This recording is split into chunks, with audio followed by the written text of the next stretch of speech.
Hi guys, so here Anwari here, co-founder of Sublime Trading, here with your daily update for the UK and US indices for Tuesday, the 12th of May.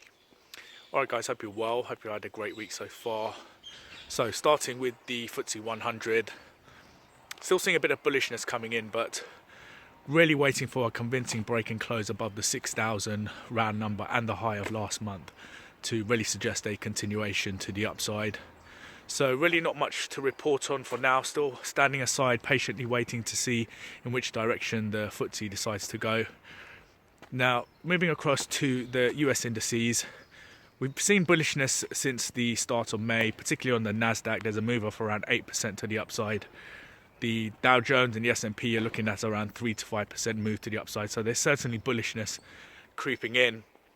However, we really want to see the Dow Jones and the S&P 500 break and close and start trending to the upside above the 200 simple moving average.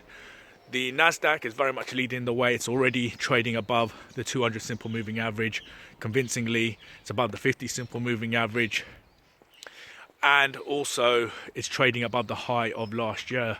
We really want to see this across all the indices. This is when we'll be in a strong bullish market and we can start considering long trades, but until that actually happens, we really want to be standing aside, because at this point here the market could reverse. We could see an element of resistance come in and the bears start pushing price back down. What we want to see is collective bullishness across the board, and that really will be confirmed once price breaks and closes above the 200 simple moving averages across all the indices. So that's our stance for now. It is looking bullish, still a little bit of patience needed. Let's get into the charts, catch up with price action yesterday and what we could potentially see through the rest of today. So guys, if you're new to these daily updates, then I recommend starting with the recording that's pinned to the top of our Facebook page, so you get a good understanding of what I go through in these charts. So as always, this is our 3-screen setup. We have the monthly in the top left, weekly in the top right, and our daily chart down here across the bottom. But just open up the FTSE 100, starting with the monthly. We know that price had found support at the low of February 2016.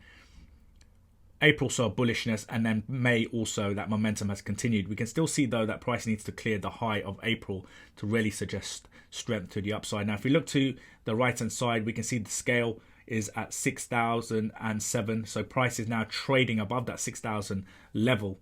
So we have seen further bullishness through through today, and that has taken price above that 6,000 number. If we look at the percentage move to the upside so far, we're looking at around 5.5% bullishness in May. Now, if we move across to the weekly time frame, price is below the 200 and the 50 simple moving average, but we can see this bullishness coming in. What we want to see is May break and close above this high, which will suggest strength back to the moving averages.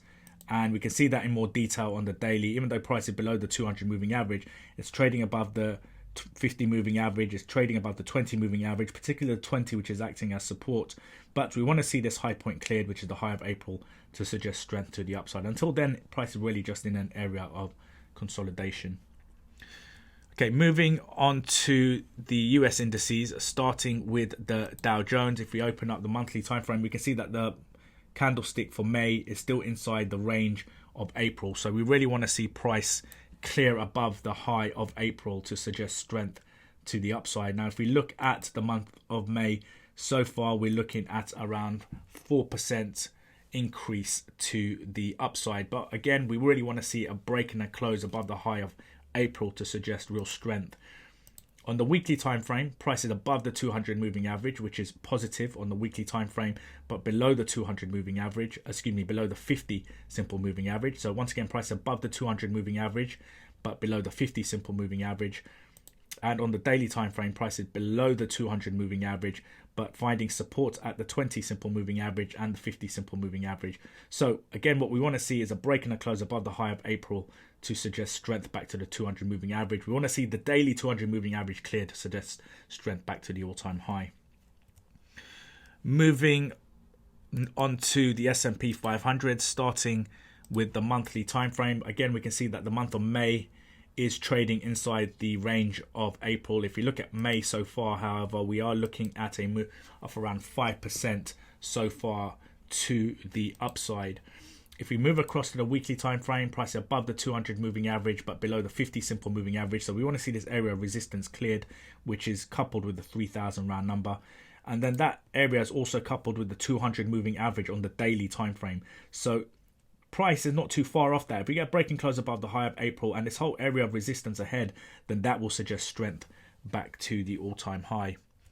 Now, moving across to the Nasdaq, starting with the monthly, we can see that the month of May is looking very, very bullish indeed. It's trading above the high of April. It's trading above the high of last year.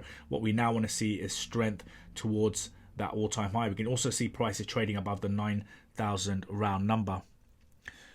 So what we've seen so far since the month of May is a move of around 8% to the upside. Now remember, these percentages, we need confirmation of them by the end of the month. So this could look all these indices could look very different by the end of the month. They could look very bearish, they could look very bullish, or they could stay the same. We want to see confirmation in price itself. Looking at the weekly, price above the 200 and the 50 simple moving average. You can see this bullishness in May continuing to the upside. You can see where the all-time high is in relation, not too far off price. And we can see that in more detail on the daily. Current price action is above all three moving averages. You can see how the 20 simple moving average is acting as support, how price is above the high of last month and that 9,000 round number. So we want to see price now move towards the all-time high, and we want the Nasdaq to then drag the S&P 500 and the Dow Jones also to further highs. Now looking at the S&P 500 mini, starting with the monthly, we can see that the month of May is looking bullish, still inside the range of April. On the weekly, price above the 200 but below the 50 simple moving average. What we want to see is this whole area cleared. That's including the 3,000 round number, and then strength back to that all-time high. And then also on the daily, we can see price not too far off the 200 moving average and the 3,000 round number. We can see this bullishness creeping in, but still waiting for price to break and close above the high of April first, and then these further resistance levels ahead to suggest strength to the all-time high. A little bit of bullishness coming in so far today, but ultimately it's the end of day candlestick that determines what we could potentially see tomorrow and through to the rest of the week. So a little bit of patience needed on this. There is a little bullishness coming in, but ultimately standing aside until these resistance levels ahead are cleared, which will be a clear indication of further strength to the upside. Okay, that's me for today, guys. Please like, comment and share. Let's get these recordings out there. Let's get people understanding how to use the indices correctly to build a solid investment portfolio. And I will see you on tomorrow's recording.